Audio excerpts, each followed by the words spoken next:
Thank you.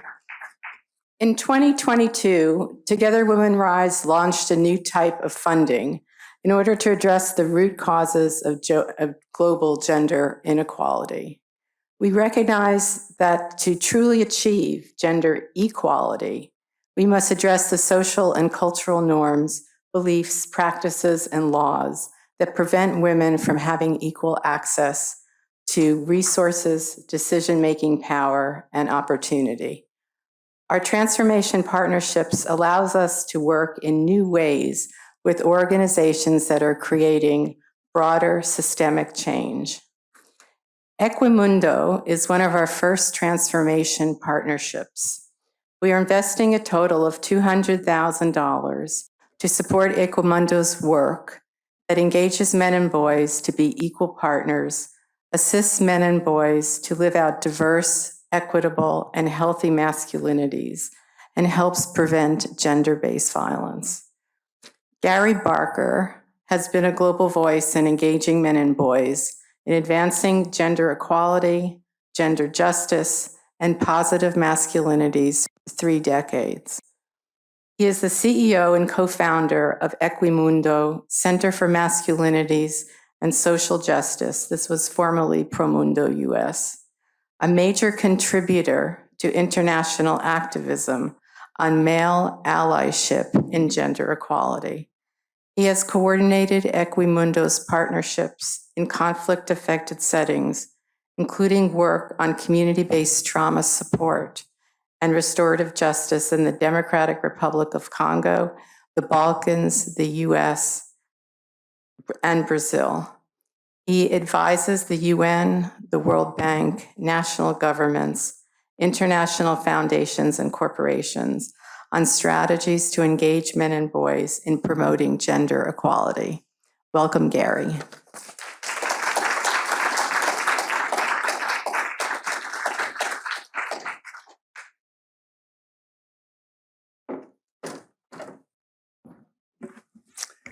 Thanks very much. It really is an honor to get to be here for your 20th anniversary. As head of an NGO, I know a bit of all that is required to sustain work over that long with this many people, this many interests, COVID and all the rest. So really a big congratulations. And we're quite honored as an organization to be a recipient of this grant. We know that you have to make really difficult decisions of who gets funded and how you use your funds, and we do take that support very seriously. I also know that as your cause, it's not always obvious why men and boys. If I look back as to why I'm here, and I'll share a little bit of that, it was not obvious to me as a teenage boy years back, why would men be allies for this? And even that there might be a field or a cause or a profession that I could make to say, this is what I do. I got into this field because sort of life around me, these things that you live and do, the things that happen in women's lives, the violence carried out by men, made it obvious to me. I witnessed a school shooting in my high school many years back, first year in university. In my big state university in Texas, there was an incident of sexual violence. My family has been in this field since I was born. My father's a social worker. I have adopted siblings. We had foster children, almost all of whom's lives were affected by men's violence. So my first work and step into this field was work with survivors. And that work took me to Brazil in the early 1990s. I had a job offer from UNICEF to work with girls who were being sexually exploited, together with outreach and survivor services programs in Rio de Janeiro and in Recife. And as working with street outreach workers and advocates in this space, we were usually doing this work in the evenings when girls were at bars and other places. And along the way, as we gathered those trajectories, as we offered services for the women, I kept saying, what are we doing about the men? Any given evening, there were some men having sex with underage girls. And apologies that I'm talking about some heavy stuff, but I feel like we need to in this space. And there were men obviously paying for sex, but a lot of men not. And I think that's been the question, and hence my calling some men out and calling all men in, is to say, why are those men who are there but don't think this is okay, or at least aren't partaking in this, why are we silent? And what can we do? And I asked that question in pretty annoying ways to some funders and partners, and working with some women's rights advocates in Brazil who at first was often settings like this, that I was one of a handful of men saying, I think we need to be here, not taking over your space, but together with. And so one of the things I learned about fundraising is the issue of being persistent and engaging conversations with funders to say, we need to talk to men. I don't know what we're going to talk to them about yet, but we need to. So that began some inquiry, and that was the basis of my doctoral dissertation and some research of saying, anywhere we look, there are men who buy into harmful, restrictive, dominant, supporting, violent ideas about manhood. But anywhere we look, there are men who represent alternatives. And this is not just about comparing, this is not about saying there's good guys here and bad guys here. This is about saying, how do we understand the complexity of these systems, these norms, and how do we use that question to drive what we do? And so my PhD work was looking at men in favelas and listening to them and following them over the course of a year, of guys who were doing mostly the right thing. And to understand the complexities, what made that possible? How, in the face of so many ideas of harmful masculinity, do you have a lot of guys resisting? And how could we tap into that resistance to build programming, to understand it, and to use that to also drive policy changes? And so we spent a lot of time talking with guys like these. They were not hard to find. And often folks would arrive in favelas in Rio, or sites of lots of gang-related violence, lots of police-related violence, no shortage of men's violence against women, as there is far outside of favelas as well. So lots of folks will look and say, well, these are places of great danger. And I would say these are places of also great care and great hope, great resilience. And that lens gets you to talk about men in a different way, not letting any man off the hook for violence, but to say the examples of what healthy, connected, equitable manhood look like don't have to be imported from Iceland, let's say. They're here, they exist right here. We also did things like when, after police violence in this particular community, we had young people take, when we had those disposable cameras and later on used the phone, we had young people take pictures of men doing things you liked. It was almost always men caring for children was the thing they pointed out. And after a violent police raid in this community, we put these pictures, you can't see them very well, but those are pictures of men caring, and that's the entrance of one of the favelas that some of you may have seen in Michael Jackson's video way back when called They Don't Care About Us. I think that was 90, anyway, showing my age, that was 97 or 98, something like that. But basically to say, take another look at what is happening in this community, look at the diversity of men, and just an example of kind of how storytelling, to think about the presence of healthy masculinities anywhere we look. That was the roots of the organization that we founded in Brazil called Instituto Pro Mundo.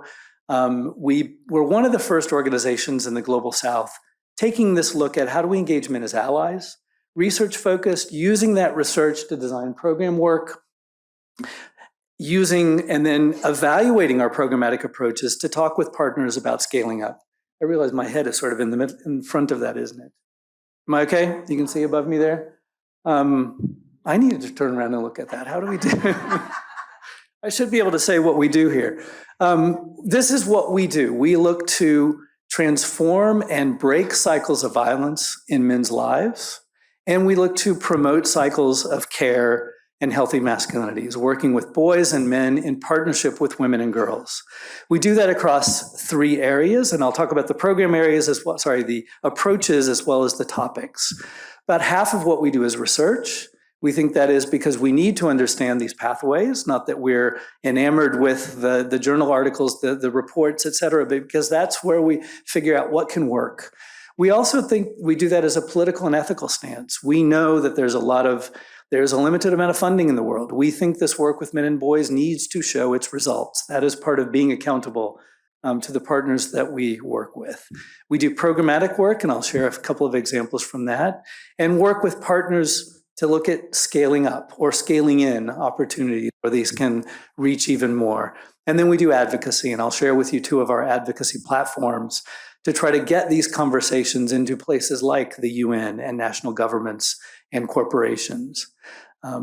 And when it works well, all those things interact. And I'll share the three topics that we work on across those. I don't feel in this group I need to do a lot of the why in terms of why men need to be part of this. But I think occasionally it is important to bring those up.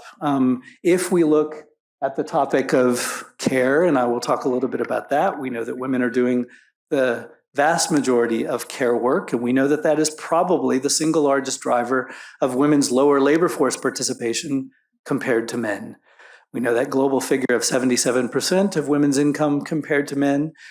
The OECD estimates that in wealthier countries, about 65% of the wage gap between men and women is because women do more of the daily care work, and I'll come back to that one.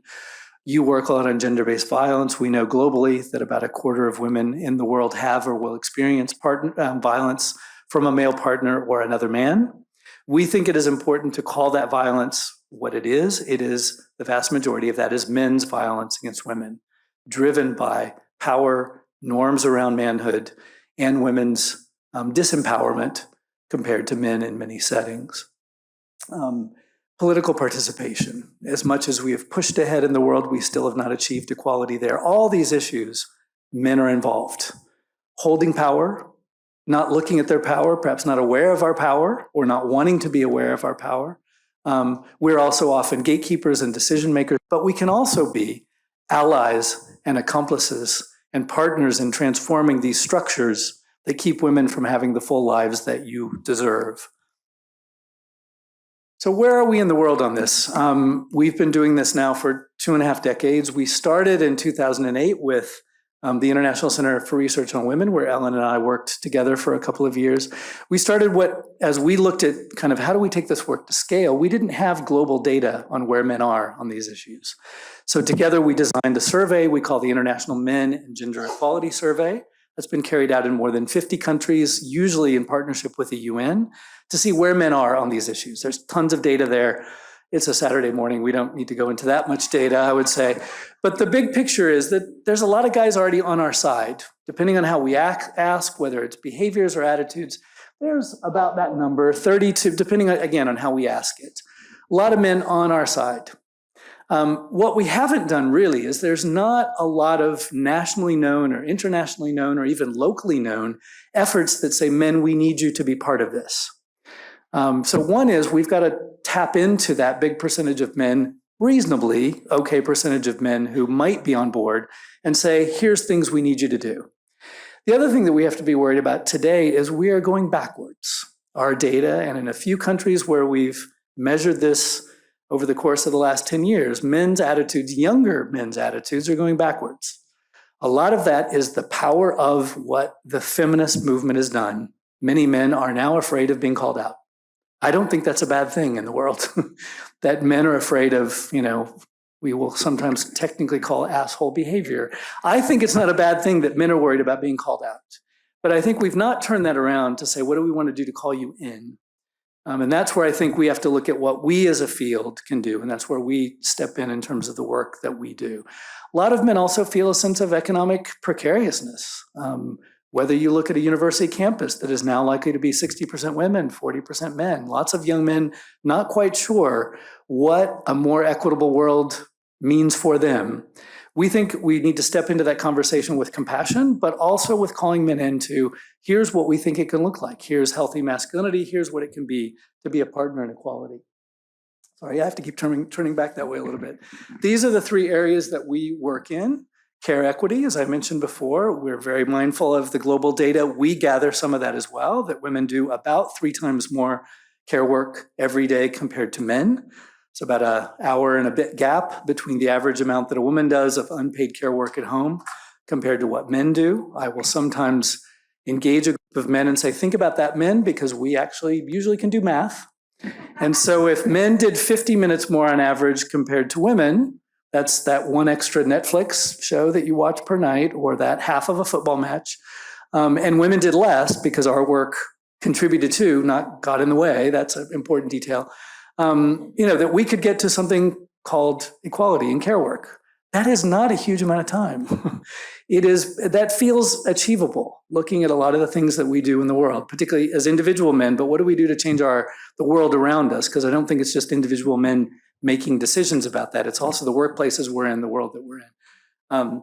Violence prevention, we work a huge amount. Our research that I mentioned, the Images Survey, fueled a greater understanding of men's trauma from witnessing and experiencing violence growing up as probably the single largest individual driver of men's violence against women. So to say that again, it's pretty obvious, but traumatized men traumatize others. Hurt men hurt others. That equation holds up in every country where we've done this research. It also matters if you live in a place or were raised in a household where violence is considered normal, where men's domination, where ideas about male sexuality are that you're in charge and you get to take it when you want it. All those norms go into it as well. But this does tell us that our prevention has to work very much on understanding some men who are particularly traumatized by violence, and we need to break those cycles. And then thirdly, we work on gender socialization, working with younger boys and young men, together with girls and young women, to promote healthy ideas about masculinities. We know these don't fall out of the sky when we become adults, that the seeds for these healthier ideas about manhood start far earlier. In 2011, we started in our care equality or care equity pillar, we started a global campaign called Men Care, with this simple idea that men need to do 50% of the care work. There's no country in the world that has a policy goal of that. And even the UN documents about gender equality are really, really mushy-mouthed to call them that. They basically say someday maybe men will get around to doing more, and we might measure this someday, whether we actually achieved it. Lots of other goals are we will reduce maternal mortality by 50% by 2030. On care work, there's almost this belief that we don't think we could actually change the world so that men would do it. We think that needs to be shaken up, and we think the good thing about this is men like this. We don't like cleaning toilets. Nobody does that. Let's be honest about that part. But we do get and like to do hands-on care work. We get to be better humans when we do this. It has not been hard around the world with our 60-plus partners to have real-life images. These are not paid actors doing the care work that they do every day. And what we try to do is set that up. What are the policies that we need? We just launched in July of this year, and we launched with UN Women last week in New York, our global State of the World's Fathers report. That's the advocacy platform that we do every 2 years, taking stock of where are we in terms of men's participation in care work, what gets in the way, how can we advance. COVID was a tremendous advance in that. Men are doing more. Women continued doing more. So the gap didn't closed a bit. But men are doing more. The world can change men when we are obliged to be at home, when we connect to it, right? There's a lot of things that happen so that we as men do more of the care work. What we see is getting in the way, the lack of policies. This country, we could talk for a long time about the lack of paid leave that women don't have, and much less men. I'm proud that one of the things we did when we opened Equimundo in the US, we've been an ally with the DC City Council. In this city, those of you who live here know we have 12 weeks of paid leave. We were part of giving testimony. And then recently, we also collaborated with the US Dads Congressional Caucus. Not sure if you all know about this, 30 members, male members, Democrats, of course, working on care equality. First thing they did was partner with the Moms Caucus and say, we want the same things, paid leave for all caregivers, adequate childcare, subsidized, paid for, and we need child tax credit support for our lowest income families. A group of men standing up for that. We provided the data, helped organize this. Thrilled to be part of those dialogues. And we do this in many, many countries, but I just wanted to give you an example of where we got to do that here as well. The other piece of work we did, I'm looking at time. Doing okay? A few more. The other thing we do, the programmatic work that we do, we started, those young men that you saw on the slide earlier on, one of the things we did after that research of finding them was they worked with us on creating our first educational materials to have group conversations about what healthy masculinities look like. Role plays, conversations, homework, go home and between this session and next week, do a kind of care work you've never done before. Do something at home, boy, young man, some kind of it, come back and tell us how that was. Watch the shows that you normally watch with your parents, and what do you see about how men and women are presented? And they'll come back and we'll chat about that. We've put this in a package of materials. Sorry, I'm a little bit out of order. I'm talking about the fatherhood one. Anyway, that's what happens when you're looking behind you or looking in front of you instead of behind you. But I'm going to jump ahead, then I'll show you that one first.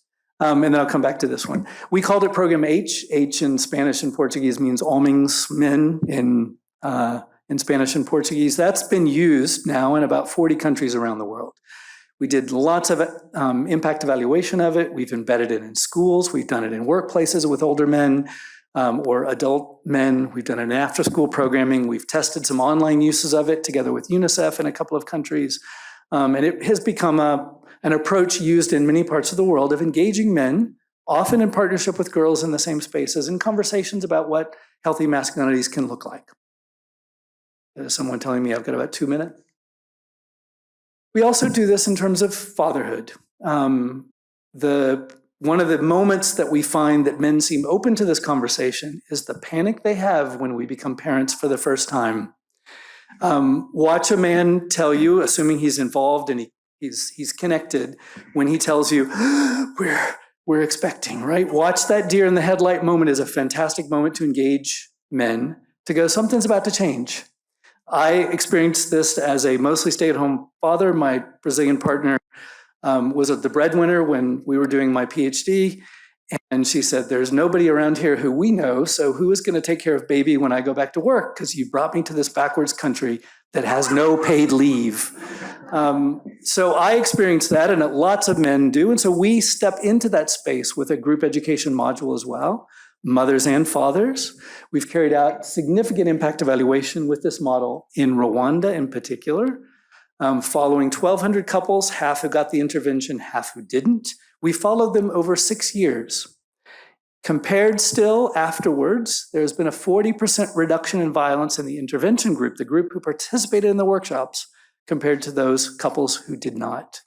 On the strength of that research and lots of other positive outcomes, we're working with the Rwandan government to make it now a national policy. The Ministry of Health and the Ministry of Gender Equality have made it a national policy. We're now working with them, so it's their community health workers who are the implementers and the trainers, and we'll continue providing technical assistance together with our research partner and our implementation partner in Rwanda, ROMREC, which I think I heard a couple of colleagues had the chance to visit with them, Fidel Rutasiri, at some point. Let me move ahead there, just conscious of time. Our other big platform is taking this conversation younger to younger boys. That had been a provocation that we had heard a lot. Why don't you start this even younger? So we started 3 years ago, the Global Boyhood Initiative, with the idea of starting as young as 4. Now, with 4-year-olds, most of the conversation is those who work with 4-year-olds, those who care for 4-year-olds, those who make the worlds and boyhoods of boys, parents, teachers. And then we're working with school-aged, and we're testing a methodology that we've both piloted in the UK, here in the US, also in Mexico, and soon to go to Bolivia. And this is taking these conversations even younger, talking about what boys are watching on television, their games, modeling for them with older boys and also with those around them, healthier ideas about masculinity. So where do we go in this work? What do we think? And that one's got a lot of words on it, so I have to remember everything was on that one. For us, the challenge is we know that it's small, these relatively small experiments, we've learned a lot of what doesn't work and a lot of what does work. We think the challenge now is how do we think about scale? Where do we go with this? And particularly in a moment where it feels like we are going backwards. We are doing more work in the US with partners, some recent research that we've done around the backlash in the US, the number of young men going online to, we don't need to say all the men who are promoting harmful misogynist views of masculinity online. We're doing some partnership work there. But we think this work does require very intentional conversations in lots of places about healthy masculinities. Never instead of what you're doing with women and girls, but alongside what you do. The caregiving one is, for us, the one that has taken off perhaps the most. As I mentioned before, men can see their benefits. We can stand up in groups of men and say, if you do more hands-on caregiving of humans in your household, children, elderly, disabled, you live better lives, and we have data on that. You are healthier, you have better mental health. Your self-care improves. So that one is one where men can feel, oh yeah, I have a stake in this. So that is a topic we're going to keep building on. And I think the other part that is difficult, but that we affirm, is to step into this conversation with optimism, that we can hold men accountable for harm, but step into it with a deep belief that men and boys want to be their better selves. We will often, when we feel kind of challenged with where can this work go, we will remind ourselves to look at pictures of 2- and 3-year-old boys and just look at their faces of joy and connection and their possibility of love and caring for others, just so that we keep our lens on the fact that the harm that men do comes out of the world that we're born into, not the way that we were born as men. And I think that is a really important point that we bring up a lot. I will often end my conversation with men saying, let's think about how we evolved as a species. Our superpower as humans, male and female, is our ability to nurture others. We are the care junkies of the animal kingdom. We need more care as babies, humans do, than any other species. That means we've all evolved to be able to do this care. We are pulsing with that biological, we are wired for that. How do we help you step into that? And to help men see that's my thread here. That's what pulls me in to be connected to others, to believe in a world of equality. That's what we try to do. Thanks very much.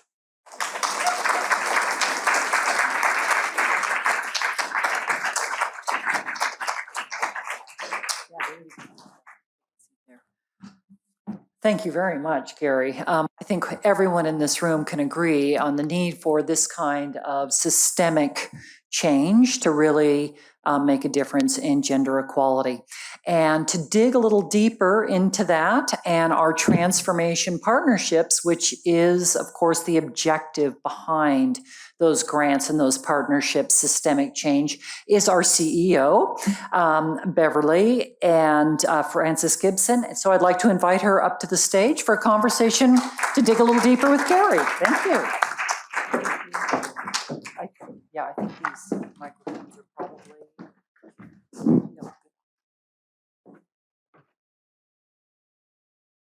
Hi, everyone. So Gary, impressive work, lots of research, lots of digging, lots of patience, because we know it takes time.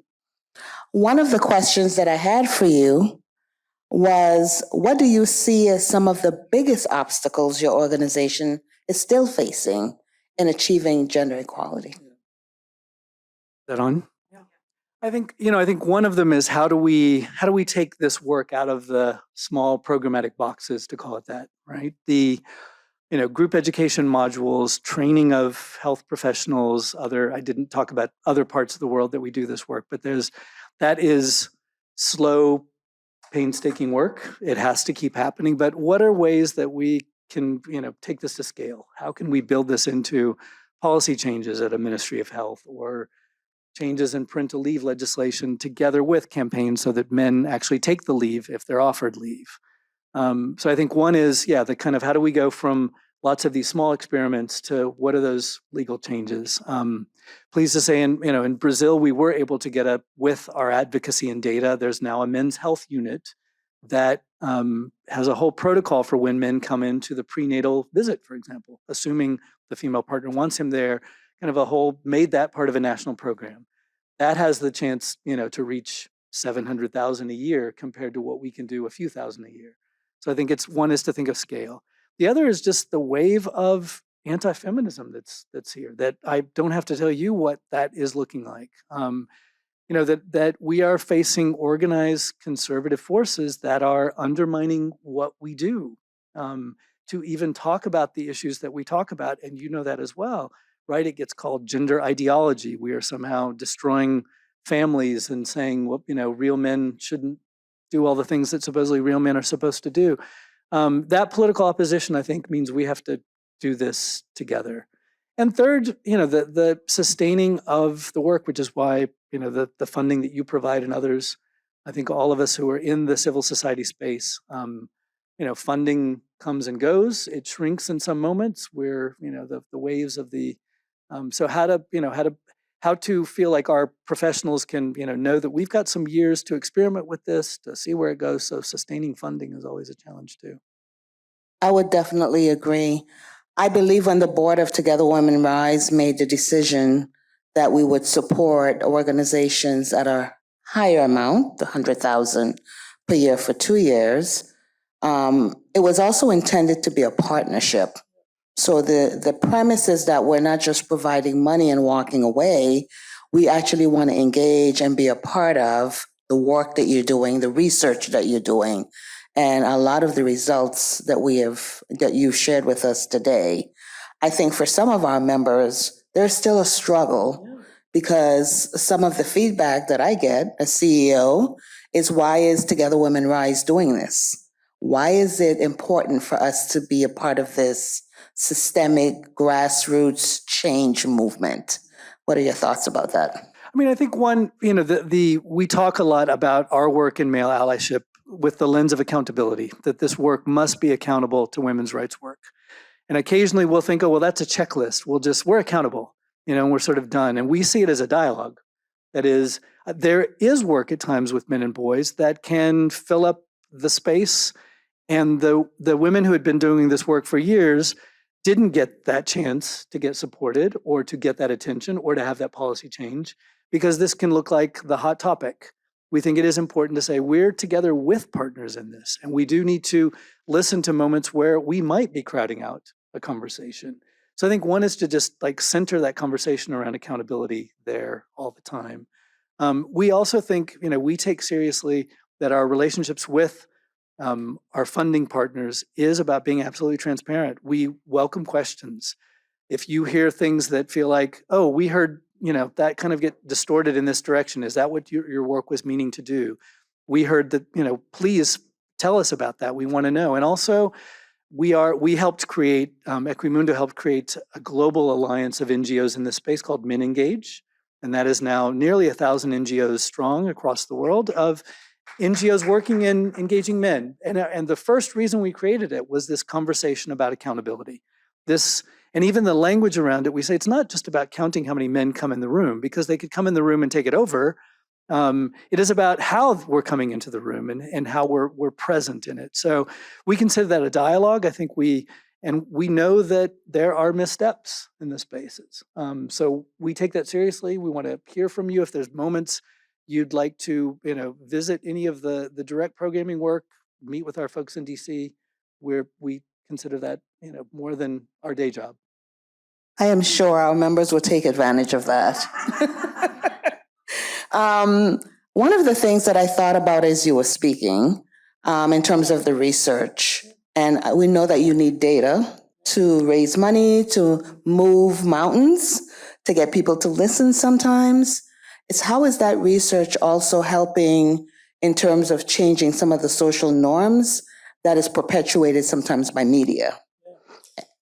Yeah, it was not I would say some of our most interesting work ends up being, wow, how are we looking at this and not seeing it? We had the chance to partner with the Gina Davis Institute now on 3 studies, and I've been in Los Angeles or Hollywood now every 3 months with conversations with content makers. We started a first study of what were boys seeing as part of this global boyhood initiative I mentioned. What were boys watching on television? And kind of the most watched and streamed shows. They were seeing a lot of empowered, competent women and lots of violent, not very emotionally connected, not very socially competent men. And so, one is that feels like some real life places we work in as well. But we thought, this gave a conversation for us to have with content makers about how do you tell more complex, interesting men. There's also plenty of those shows. And so when we've had events and conversations, we will call up writers who we think have done this well. One of those was, how many of you watched This Is Us? It was our, go-to cry once a week during COVID show in my household. We got to meet one of the writers from the show, and we could cry with him, basically saying, thank you for writing Miguel's character, if you remember him, and that whole season of the care for Rebecca and the rest. Just to say, this is a story, right? This is stories of men's caregiving, men struggling to do, better by their families. So I think that's such a key one. So thank you for bringing that up. And it's been fun as well. That's a fun conversation to have with folks who write the stories that we talk about, over our coffee every morning. Yeah. I love that show. And I would often sobbing at the end, just being able to connect with the characters and the writing that was really so rich. So why are organizations like Together Women Rise so crucial in advancing gender equality worldwide? I mean, one, you're 2 decades of conversations about it. So obviously it matters the funds that you put there, but I was struck by just hearing all of your stories of connecting to particularly women's rights work in the global South. Having started my career in settings where so many community-based NGOs just feel like the issues are so insurmountable, it does matter, not that you're there in any, let's just call it what it is because it happens as well, not any kind of white colonialist, we're here to save you approach. I know that's not what we're about, but that we see you, we are here with you as sisters and brothers in this conversation, and that you've got the possibility of swaying folks who make decisions on this. I think I first met or heard about you as Dining for Women at the U.S. Institute of Peace, where Steve Steiner used to be. You've clearly had access to the policy conversations and just the individuals you know. So I think building that solidarity, keeping the conversations happening, and doing it for 2 decades I'm encouraged. I have an idea I want to pitch to you guys at some point, but we can do that later. Does it cost money? I think maybe it could bring money. I'm looking at the men who are in here. We don't get extra credit just for doing what we should be doing anyway. First off, men, we should just be here, right, as allies in this. But I'd like to see more men seeing our stake in this, not only what we do in our home lives and day lives, but being part of philanthropy in this. And I wondered whether, we might think about how to tap into men's sense of care for those in their lives or something around. We've been thinking about, is there a men care fund that we could get, some men who center fatherhood and caregiving in their lives, as a mechanism to get them to be contributors here. Yeah. I say that as father of a daughter, and how much that's been, a huge motor for me to keep doing this work. Yeah, I was a part of fatherhood initiatives eons ago, and there was a lot of funding for that back in the day. So my question is, what are you hopeful for?